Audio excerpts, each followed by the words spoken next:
नमस्कार, स्वागत है आपका आवाज समाचार में। मैं हूं आपके साथ दीपाली नंदा। बुलेटिन की शुरुआत करेंगे इस वक्त की बड़ी हेडलाइंस के साथ। प्रधानमंत्री मोदी ने राष्ट्रपति को सौंपा अपना इस्तीफा। कार्यवाहक प्रधानमंत्री बने रहेंगे। 8 जून को ले सकते हैं तीसरी बार शपथ। एनडीए की मीटिंग में बनेगी रणनीति। राष्ट्रपति के साथ होगा डिनर। एनडीए में बने रहने को लेकर टीडीपी और जेडीयू ने रुख किया साफ। नीतीश और नायडू दोनों एनडीए की बैठक में शामिल हुए, लेकिन मंत्रालय पर होगी माथापच्ची। चिराग और जीतन मांझी ने भी मांगा कैबिनेट बर्थ।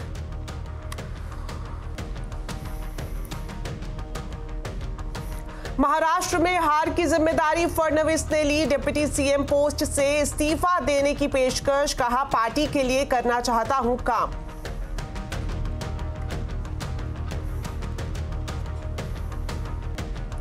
कल की गिरावट के बाद बाजार में निचले स्तर से खरीदारी। सेंसेक्स निफ्टी 3% से ज्यादा की तेजी पर बंद। बीएसई के सभी सेक्टर इंडेक्स में भी खरीदारी। मेटल, ऑटो, बैंकिंग शेयरों में अच्छी खरीदारी।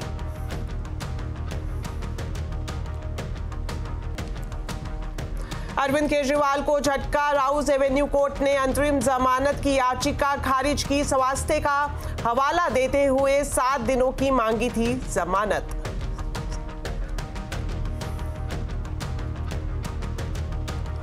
एनसीआर गाजियाबाद में रहने वालों को बड़ा तोहफा। हिंडन एयरपोर्ट से भी शुरू होगी फ्लाइट्स। बंगलुरु, कोलकाता, गोवा के लिए मिलेगी फ्लाइट।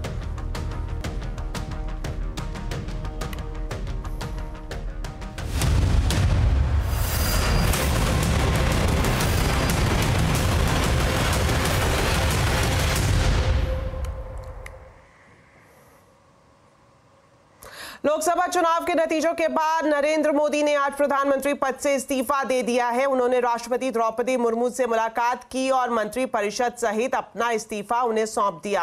राष्ट्रपति द्रौपदी मुर्मू ने इस्तीफा स्वीकार कर लिया है। साथ ही उन्होंने नरेंद्र मोदी और मंत्री परिषद से अनुरोध किया है कि वे नई सरकार के कार्यभार संभालने तक पद पर बने रहें। इस्तीफा सौंपने से पहले नरेंद्र मोदी की अध्यक्षता में 17वीं लोकसभा की आखिरी बैठक भी हुई थी और इस बैठक में लोकसभा को भंग करने की मंजूरी दी गई।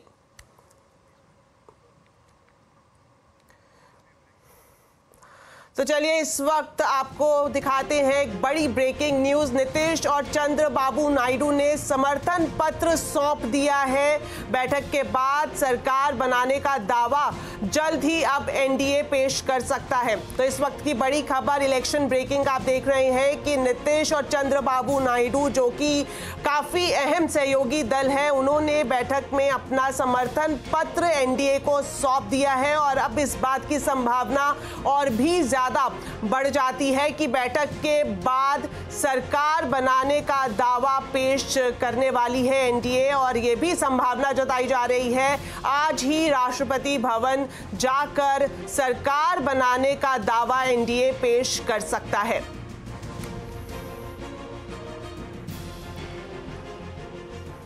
तो चलिए इस बड़ी खबर पर अब सीधा जुड़ते हैं हमारे वरिष्ठ सहयोगी लक्ष्मण रॉय से। तो लक्ष्मण जी, बताएं इस वक्त की ये जो बड़ी खबर है कि नीतीश और चंद्रबाबू नायडू ने अपना समर्थन पत्र एनडीए को सौंप दिया है, क्या कुछ जानकारी है आपके पास?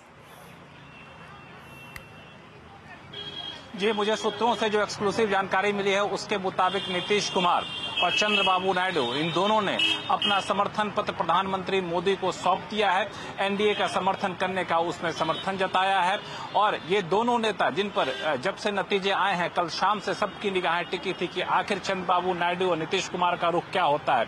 सुबह हालांकि औपचारिक बयान देते हुए दोनों नेताओं ने साफ कर दिया था कि वो एनडीए के साथ रहेंगे, लेकिन एनडीए की बैठक में उनके रुख को लेकर तमाम अटकलें जताई जा रही थी।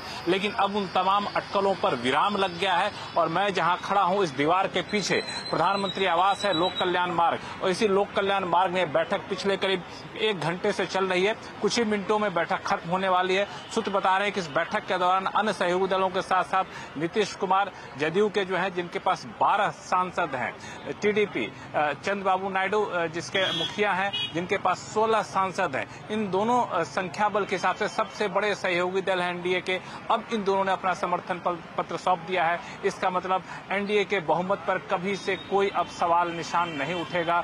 कोई ये अटकलें लगा रहा था कि शरद पवार नायडू से बात करेंगे, नीतीश कुमार से बात करेंगे, इंडी गठबंधन इन लोगों को अपने पास लाने की कोशिश करेगी, तो उन तमाम अटकलों पर इसके साथ ही एक विराम लग गया है। और ये अब तक अभी की सबसे बड़ी खबर यह है कि नीतीश कुमार और चंद्रबाबू नायडू ने अपना समर्थन पत्र सौंप दिया है और अब से कुछ ही देर बाद ये बैठक खत्म होगी। और ये सूत्र बता रहे हैं कि बैठक के तुरंत बाद सभी नेता जो है वो राष्ट्रपति भवन जा सकते हैं, जहां पे अपने समर्थन एनडीए में, भाजपा में, प्रधानमंत्री मोदी में जताने का वहां पे समर्थन पत्र दिखा सकते हैं, भरोसा दिखा सकते हैं। हालांकि सरकार बनाने का औपचारिक दावा एनडीए की संसदीय दल की बैठक के बाद लिया जाएगा, जो कि 7 तारीख को संसद भवन में होगा। पहले भाजपा के संसदीय दल की बैठक होगी, फिर एनडीए के संसदीय दल की बैठक होगी और वहां पे लगभग तय है कि प्रधानमंत्री मोदी को संसदीय दल का नेता चुना जाएगा एनडीए का, और फिर प्रधानमंत्री मोदी की अगुवाई में सरकार बनाने का दावा पेश किया जाएगा। और 8 तारीख को शाम में राष्ट्रपति भवन में भव्य शपथ ग्रहण समारोह के दौरान नई सरकार शपथ लेगी। हालांकि अब शपथ समर्थन सौंपने के बाद, टीडीपी और जेडीयू के बाद इनके समर्थन सौंपने के बाद अब सवाल या कहें अटकलें अब इस बात को लेकर शुरू हो जाएंगे कि आखिर किनको क्या मिलता है अपने कैबिनेट में, मोदी के कैबिनेट में। तो ये अलग बात है, लेकिन फिलहाल कह सकते हैं एक बड़ी खबर कि एनडीए बहुमत में आ गई है इनके समर्थन पत्र के साथ। जी बिल्कुल लक्ष्मण जी, आपने अब ये सही कहा कि अब सबकी नजरें इसी बात पर टिकी होंगी कि दोनों की तरफ से क्या कुछ पोर्टफोलियो मांगे जाते हैं, और जो पोर्टफोलियो जिस तरह से हम अपने दर्शकों को बता रहे हैं आपके जरिए, जो पोर्टफोलियो ये दोनों मांग रहे हैं वो उन्हें मिल पाएंगे या नहीं। तो एक बार फिर से आपसे जानना चाहेंगे कि अब तक आपको सूत्रों से क्या कुछ जानकारी मिली है। अब ये तो तय हो गया है कि एनडीए की सरकार बस अब जल्द ही बनती हुई दिखाई देगी, तो जो पोर्टफोलियो डिस्ट्रीब्यूशन है इसको किस तरह से मैनेज किया जाए बीजेपी और एनडीए के बीच में? देखिए, यहाँ पे 2 थ्योरी है। एक विकल्प यह है नरेंद्र मोदी के पास या कहें भाजपा के पास कि जिन सहयोगी दलों ने जितनी संख्या में अपने सांसद लाए हैं उनके संख्या बल के हिसाब से उनको कैबिनेट में उतनी जगह दी जाए। उसके हिसाब से देखें तो जो अटकलें चल रही हैं उसमें यह है कि टीडीपी ने लोकसभा स्पीकर समेत 10 कैबिनेट पद मांगे हैं। जो अटकलें चल रही हैं उसके मुताबिक जेडीयू ने 3 मंत्री पद और 2 राज्य मंत्री का पद मांगा है। इस तरीके से शिंदे, एलजेपी ने भी अपने अपने पद मांगे हैं। लेकिन एक दूसरी थ्योरी चल रही है। दूसरी थ्योरी यह है कि दूसरा विकल्प भी अपनाया जा सकता है कि केंद्र सरकार में आप महत्वपूर्ण पद मत लीजिए, आप लोगों की राज्य सरकारों में अपनी अपनी सरकारें हैं, तो वहां पे हम ज्यादा सपोर्ट करेंगे, वहां पे आप इसके बदले वहां बार्गेन कर लीजिए। तो एक विकल्प ये भी चल रहा है जो चर्चा के तौर पर राजनीतिक गलियारों में चल रहा है। हालांकि अभी तक कुछ फाइनल नहीं हुआ है, लेकिन जितने संख्या बल है 12 जेडीयू के और 16 टीडीपी के, इस संख्या बल पे कोई बहुत बड़ा मंत्रालय बार्गेन कर लेंगे इसकी संभावना कम है। हाँ, जब ज्यादा मजबूरी रहेगी, दबाव ज्यादा रहेगा, तो हो सकता है कि एक आध बड़े मंत्रालय उनके पास चले जाएं, लेकिन बाकी जो छोटे मंत्रालय हैं जो बहुत अहमियत नहीं रखते हैं रिफॉर्म के लिहाज से, या फिर कहें जिस पर भाजपा चाहे कि सहयोगी दलों को देना, पहले भी देती रही, उनको दे सकती है। जैसे कपड़ा मंत्रालय, स्टील मंत्रालय, फूड सप्लाई मंत्रालय, इस तरह के महिला समाज कल्याण मंत्रालय, इस तरह के मंत्रालय उनको दिए जा सकते हैं। लेकिन जो बड़े मंत्रालय, रक्षा मंत्रालय, गृह मंत्रालय, विदेश मंत्रालय, वित्त मंत्रालय, रेल मंत्रालय, वो शायद भाजपा अपने पास ही रखना चाहेगी और वो सहयोगी दलों को देगी, इसकी संभावना मुझे बहुत कम दिख रही है। जी लक्ष्मण जी, चलिए आप चलते हैं सीधा असीम के पास। तो असीम, एनडीए की बैठक में तो एक खबर साफ हो गई कि चंद्रबाबू नायडू और नीतीश कुमार ने अपना समर्थन पत्र सौंप दिया है। अगर हम इंडिया गठबंधन की बात करें, जिसकी अहम मीटिंग शाम में होने वाली है, अब उसका नाम भी बाकायदा बदल दिया गया है, इंडिया जनबंधन कर दिया है। क्या कुछ चल रहा है अंदर खाने, बताएं। देखिए, इस वक्त मैं 10 राजाजी मार्ग पर हूँ। ये कांग्रेस के अध्यक्ष मल्लिकार्जुन खड़गे का घर है। यहाँ पर आप मेरे पीछे देख सकते हैं कि कितनी भीड़ लगी हुई है। यहाँ पर अब इंडिया गठबंधन के जितने भी लोग हैं, जितनी भी पार्टीज हैं, 28 पार्टीज हैं, उनके रिप्रेजेंटेटिव्स का यहाँ पर आने की शुरुआत हो गई है। थोड़ी देर में अखिलेश पहुँचेंगे, उद्धव ठाकरे पहुँचेंगे और उसके साथ साथ यहाँ पर राहुल गांधी के पहुँचने का भी अनुमान है। तो कुल मिलाकर के यहाँ पर काफ़ी तैयारियाँ हो रही है कि किस तरह से आगे की रणनीति उनको तय करनी है, क्योंकि जो शरद पवार है उनको सभी पार्टियों को एक साथ लाने का जिम्मा उनको दिया गया। 28 के आसपास राजनीतिक पार्टियां हैं जो कि इस इंडिया गठबंधन के अंदर है, तो उनको जोड़ करके भी रखना है ताकि विपक्ष एक इकट्ठा होता हुआ यहाँ पर दिखाई पड़े। तो उसकी कोशिश यहाँ पर की जा रही है और आगे की रणनीति भी तय की जाएगी कि क्या करना है क्या नहीं करना है। अभी जैसे हमारे सहयोगी लक्ष्मण ने खबर दी कि वहाँ ऑलरेडी उन्होंने अपना समर्थन वहाँ पर दे दिया है टीडीपी और जेडीयू ने, तो अब ये है कि यहाँ पर सरकार बनाने का दावा यहाँ पर कोई भी पेश नहीं करेगा, लेकिन एक कलेक्टिव सोची समझी रणनीति होगी किस तरह से नई सरकार से डील किया जाएगा, किस तरह से बाकी इशू से डील किया जाएगा, तो उस पर ये चर्चा जो है की जाएगी। बिल्कुल असीम, आपने सही कहा कि अब रणनीति इस बात को लेकर बनाई जाएगी कि किस तरह से एक स्ट्रॉन्ग ऑपोजिशन को तैयार किया जाए एनडीए के सामने। शुक्रिया लक्ष्मण जी और असीम, आप दोनों का ही आप इस पर नजर बनाए रखें, आगे भी आपसे अपडेट हम जरूर लेंगे। चलिए, जिस तरह से असीम बता रहे थे कि बैठक में कुछ ही देर में अखिलेश यादव पहुंचने वाले हैं, तो इस बीच आपको बता दूं कि समाजवादी पार्टी के अध्यक्ष अखिलेश यादव ने कहा है कि समाजवादी पार्टी उत्तर प्रदेश में सबसे बड़ी पार्टी बनकर उभरी है।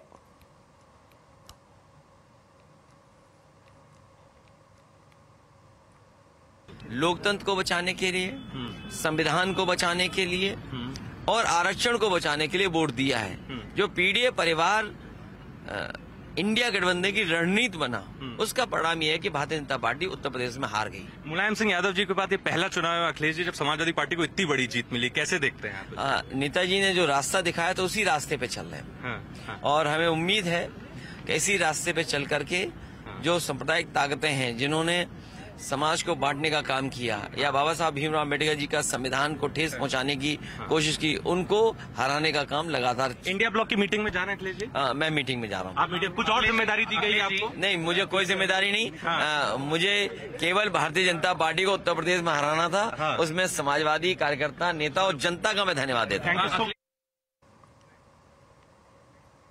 इस बीच आरजेडी नेता तेजस्वी यादव ने कहा है कि सरकार चाहे जिसकी भी बने, लेकिन बिहार को विशेष राज्य का दर्जा मिलना चाहिए। कि भाजपा जो है मेजॉरिटी से बहुत दूर रहेगी। अब भाजपा के पास खुद का बहुमत नहीं है। अब भाजपा के लोग जो है डिपेंडेंट हो चुके हैं। तो अब बिहार जो है किंग मेकर बन करके उभर रहा है। तो हम तो यही चाहेंगे कि भाई सरकार जो भी आए, जो किंग मेकर है, वो कम से कम बिहार को विशेष राज्य का दर्जा दिलाए। चलिए अब बात करते हैं महाराष्ट्र की, जहां इंडिया गठबंधन, जिसका नाम अब बदलकर इंडिया जनबंधन कर दिया गया है, उसने 30 सीटों पर जीत दर्ज की है और एनडीए को सिर्फ 17 सीटें ही मिली है। इसके चलते पार्टी अब डैमेज कंट्रोल की पोजीशन में आ गई है। डिप्टी सीएम देवेंद्र फडणवीस ने हार की जिम्मेदारी ली है। उन्होंने कहा कि वो जनता के बीच जाएंगे और नए सिरे से काम करेंगे। ये जो हमारा महाराष्ट्र में डिबैकल हुआ है या जो हमें एक प्रकार से हार मिली है, हमारी सीटें कम हुई है, इसकी पूरी जिम्मेदारी ये मेरी है। मैं इस जिम्मेदारी को स्वीकारता हूं। कहां कमियां रही है उसको पूरा करने की कोशिश करूंगा। मैं भागने वाला आदमी तो हूं नहीं और जोरों से मैदान में उतरूंगा और हमारी पूरी पार्टी को साथ में लेकर हम लोग वापस नई स्ट्रैटेजी तैयार करेंगे और नई स्ट्रैटेजी तैयार करके हम लोग जनता के बीच जाएंगे। जनता का जो विश्वास है उस विश्वास को हम लोग संपादित करेंगे। तो लोकसभा चुनाव के नतीजों के बाद गठबंधन की राजनीति केंद्र में आ गई है। क्या होगा इसका असर और इस चुनाव में यूपी, बंगाल और महाराष्ट्र जैसे राज्यों में कैसे हुआ उलटफेर, आज इसी पर करेंगे बड़ी चर्चा शाम 7:57 पर।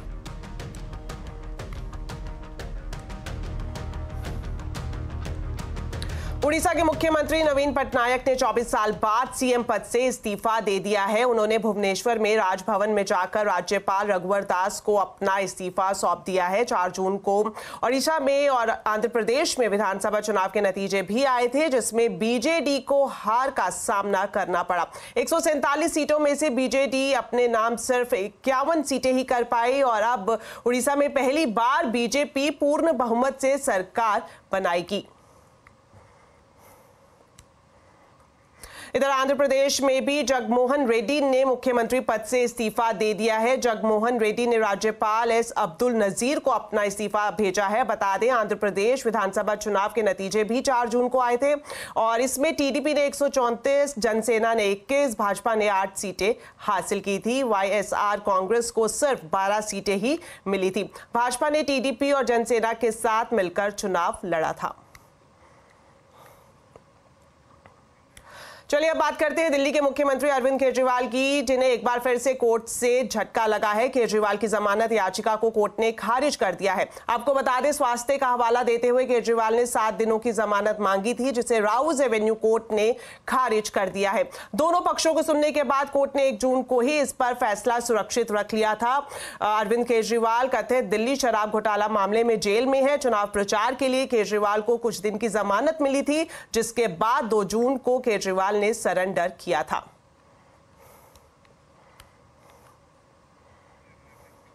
चलिए वक्त है एक छोटे से ब्रेक का। ब्रेक के बाद आपको बताएंगे बाजार का पूरा हाल। आप देखते रहिए आवाज समाचार।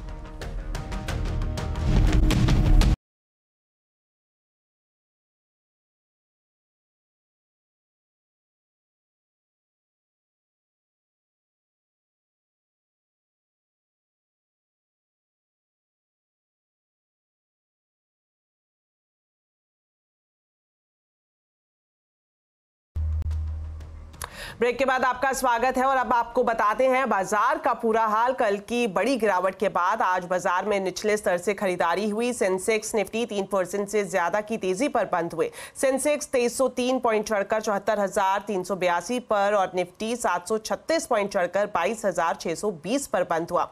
वहीं बीएसई इंडेक्स की बात करें तो बीएसई के सभी सेक्टर इंडेक्स में खरीदारी हुई। मोतीलाल ओसवाल फाइनेंस के head of research Gautam Duggar ने सीएनबीसी आवाज के मैनेजिंग एडिटर अनुज सिंघल के साथ एक्सक्लूसिव बातचीत की है, जिसमें उन्होंने कहा कि लोकसभा चुनाव के नतीजे अनुमान के मुताबिक नहीं आए हैं। साथ ही गौतम के मुताबिक डिफेंस, रेलवे और सरकारी पावर शेयर्स में आगे भी थोड़ा दबाव देखने को मिल सकता है।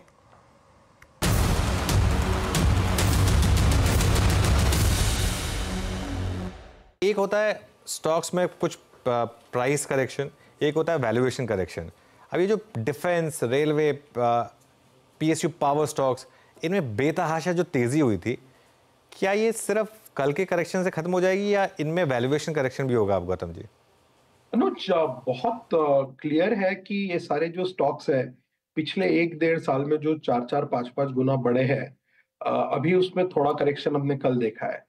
तो इसमें कोई बहुत सरप्राइज नहीं होना चाहिए अगर ये और करेक्ट होते हैं तो, बिकॉज थोड़ा सा जो एक वर्डिक्ट आया है वो एक्सपेक्टेशंस के मुताबिक नहीं आया है। तो ये कहना कि सब कुछ बढ़िया है और वैल्यूएशंस और बढ़ते रहेंगे, ये सही नहीं होगा।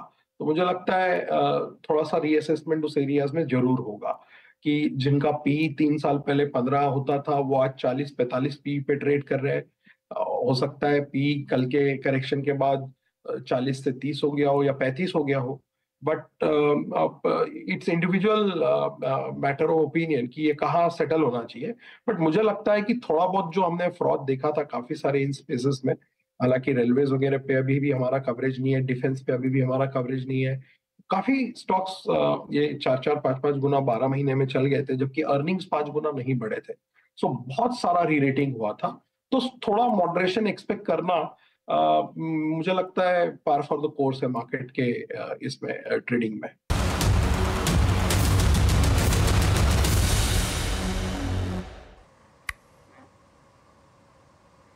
वहीं हेलियस कैपिटल के फाउंडर समीर अरोड़ा का कहना है कि गिरावट के बाद पोर्टफोलियो को नए तरीके से थोड़ा बदलना होगा। समीर के मुताबिक जो स्टॉक्स परफॉर्म करते हैं उन शेयरों में ही निवेश करना चाहिए। कि पोर्टफोलियो को नए एनवायरनमेंट के लिए 4-5 इधर से उधर ट्वीक करने पड़ेंगे, हमें भी करने पड़ेंगे, क्योंकि हम भी कहेंगे पीएसयू हमारे पास 28% यानी 22 होने चाहिए। फिर हम कहेंगे स्टेट बैंक को हम पीएसयू गिने कि ना गिने, बिकॉज पीएसयू तो हम पूरा नॉन पीएसयू दिनों से खरीदते थे, काइंड ऑफ थिंग। तो उसको अगर हटा दें तो 20 है, फिर 20 का क्या करें, फिर ऐसे करके 2-4 स्टॉक। आप, मेरा हमेशा ये फॉर्मूला रहा है कि 35 स्टॉक्स में आप 4 स्टॉक इधर से इधर करो and you are ready for the new environment.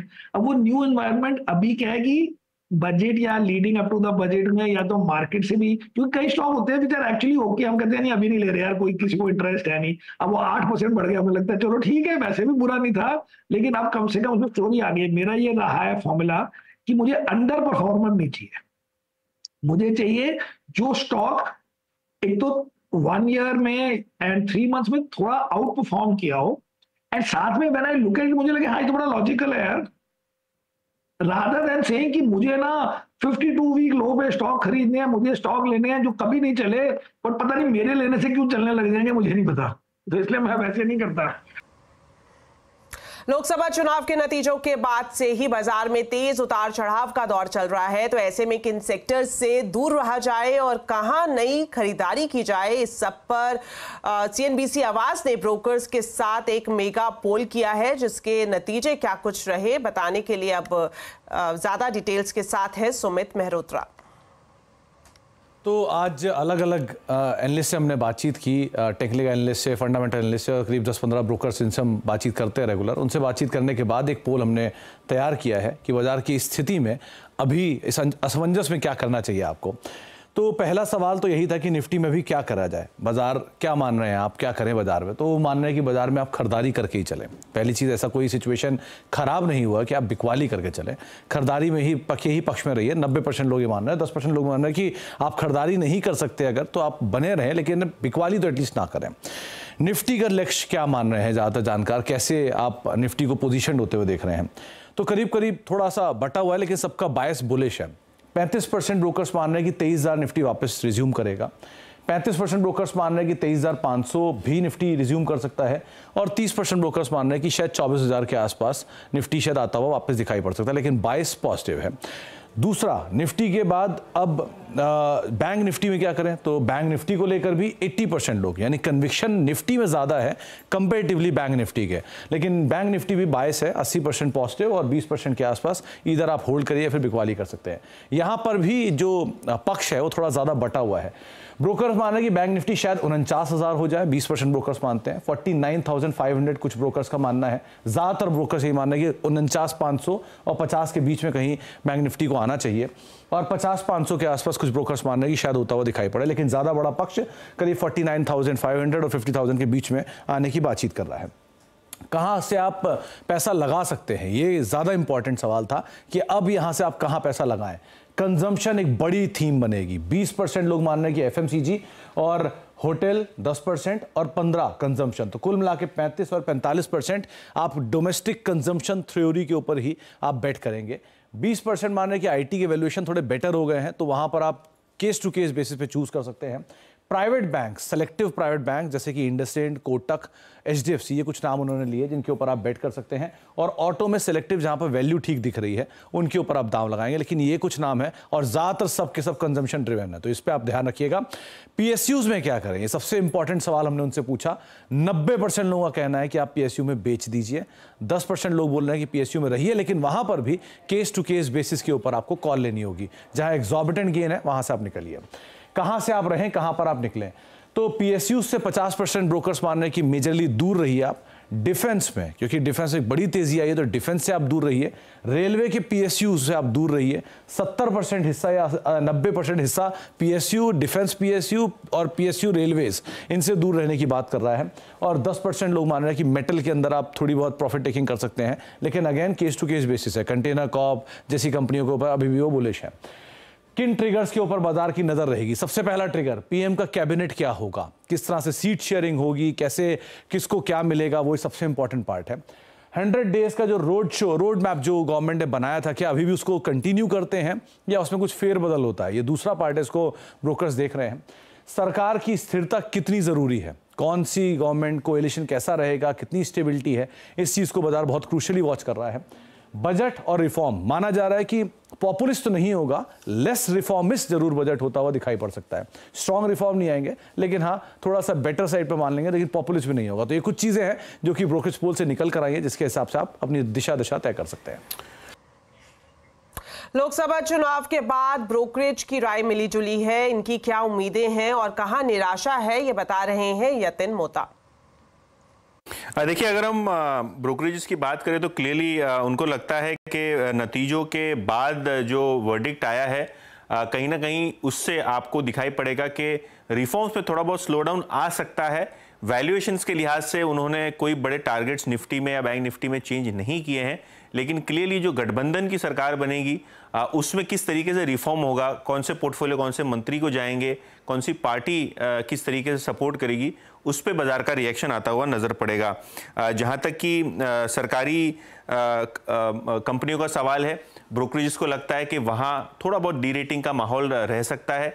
और अगर हम कैपिटल गुड्स सेक्टर की बात करें तो वहां थोड़ा बहुत एक सेल का फ्लो आता हुआ दिखाई पड़ेगा, क्योंकि बहुत सारी सेफ्टी आपको दिखाई पड़ रही है एफएमसीजी स्टॉक्स में। बर्नस्टीन को भी लगता है कि नई सरकार में दूसरी पार्टियों के आने से कहीं ना कहीं वेलफेयर स्कीम्स को गवर्नमेंट एक प्रायोरिटी बनाएगा, रूरल कंजम्पशन को एक बूस्टर दिया जाएगा, केपेक्स पर सब्सिडी खर्च भारी रहने से इम्पैक्ट हो सकता है। और निफ्टी का लक्ष्य उन्होंने लगभग अनचेंज रखा है 23,500 के आसपास, यानी 23,500 के आसपास। मॉर्गन स्टैनली की बात करें या दूसरे कई ब्रोकरेजेस की बात करें जैसे जेफरीज है, यहाँ भी यही रुझान बन के आ रहा है कि जो फोकस है वो रूरल कंजम्पशन पे रह सकता है। एफएमसीजी स्टॉक्स में खरीदारी करके चलें। इनफैक्ट सीएलएसए ने अपने मॉडल पोर्टफोलियो में एचसीएल टेक्नोलॉजीज को स्थान दिया है और एलएनटी को निकाल दिया है। कहीं ना कहीं आईटी स्टॉक्स पे उनका फोकस ज़्यादा आ रहा है। इनफैक्ट अगर हम बात करें सीएलएसए की तो कहीं ना कहीं डिस्क्रिशनरी स्पेंडिंग और कंजम्पशन पे फोकस रहना चाहिए, वहाँ वैल्यूएशन सस्ते हैं, तो कहीं ना कहीं आईटी स्टॉक्स और कंजम्पशन स्टॉक्स में खरीदारी करके चलें। और जो मोदी स्टॉक्स हैं खास करके रिलायंस और ओएनजीसी, क्योंकि रनअप ऑलरेडी हो चुका है, उनको लगता है कि यहाँ जो शेयर है वो शायद रेंज बाउंड आता हुआ दिखाई पड़ सकता है। अगर आप दिल्ली एनसीआर के गाजियाबाद में रहते हैं तो अब आपको बड़े शहरों की फ्लाइट्स लेने के लिए इंदिरा गांधी इंटरनेशनल एयरपोर्ट तक जाने की जरूरत नहीं पड़ेगी। अब हिंडन एयरपोर्ट से ही रोजाना उड़ानें शुरू की जा चुकी हैं। एयर इंडिया एक्सप्रेस ने गोवा, कोलकाता और बेंगलुरु के लिए फ्लाइट्स की शुरुआत यहां से कर दी है और आगे भी और शहरों को इस एयरपोर्ट से जोड़ा जाएगा। हिंडन एयरपोर्ट वैसे तो एक डिफेंस एयरपोर्ट है, लेकिन यहां से सीमित नागरिक उड़ानों की अनुमति है।